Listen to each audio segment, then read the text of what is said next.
But as we move on, also related to COVID-19, Matilda Agamu, the recovered coronavirus patient in Bolga who had suffered stigma despite recovery, has begun her work as an advocate against the stigmatization of recovered COVID-19 patients. Now, the Rural Initiatives for Self-Empowerment Ghana, a non-governmental organization based in the Upper East region, recently brought Matilda on board their community outreach program as a hand-washing and anti-stigma awareness champion. Correspondent Albert Sori has more on her story. Not even the fact that she was declared recovered by the Ghana Health Service and discharged from hospital would deter people from discriminating against Matilda and her family.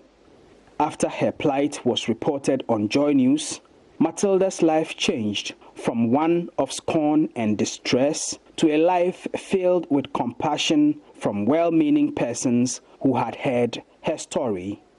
The last time Joynews spoke with Matilda, she talked about her plans of becoming an anti-stigma ambassador for COVID-19.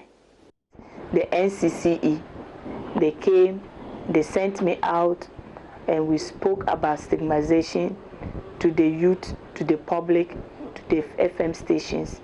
I want to urge each and everyone to stop discriminating people about COVID-19 or coronavirus. The Rural Initiatives for Self-Empowerment, Rise Ghana, have provided another platform for Matilda to reach out to the general public with her advocacy. Rise Ghana is an NGO based in the Upper East region and working to promote human rights and sustainable development for all. The organization is currently implementing a COVID-19 emergency response project with the objective of reaching out to at least 1.5 million people with the needed knowledge, attitudes, and skills to stop the spread of COVID-19 and prevent stigma. The president currently, together with Ghana World Health Organization, proposed some protocols that we need to observe in order to stay safe from COVID-19 and also support one another.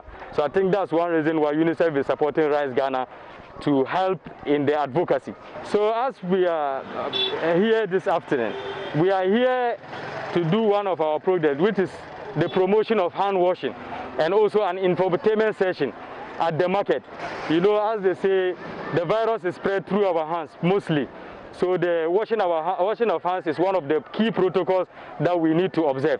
So we are here to introduce to people what the tippy tap is all about, how effective it is, and also it's cost effective.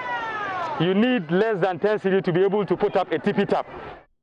Rise Ghana decided to bring Matilda Agamu on board this project to serve as a hand-washing and anti-stigma awareness champion. Involving Matilda, when UNICEF Ghana came to Rise Ghana to support them, do the advocacy to support in the emergency response to COVID-19, we saw her and think she would be a good ambassador because stigma has been something that is affecting us a lot. A confident Matilda Agamu stepped up to the new challenge, stood boldly in front of a crowd of traders in the Bolgatanga Central Market and did what many would be scared to do.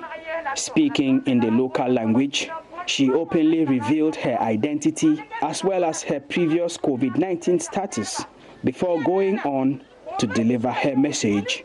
Matilda told an obviously shocked but curious crowd how stigmatization nearly destroyed her life and urged them to show compassion to people they may know who recover from the coronavirus. It's because of my personal experience.